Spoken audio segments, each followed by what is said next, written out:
What is the WPS button used for on the Nighthawk R7000P router? Hello everyone. Today, we're delving into a small but mighty part of your Nighthawk R7000P router, the WPS button. We'll understand what it does and why it's a useful feature. So, let's get started. What is WPS?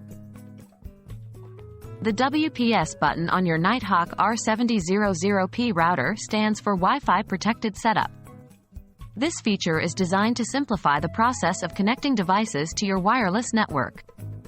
It's a quick and secure way to connect a device without having to manually enter your network name and password.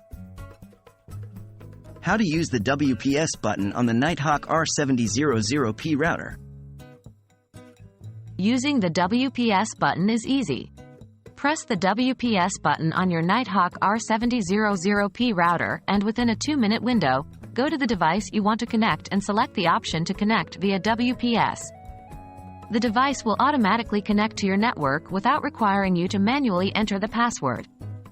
However, for this to work, your device must also support WPS. Is it safe to use WPS?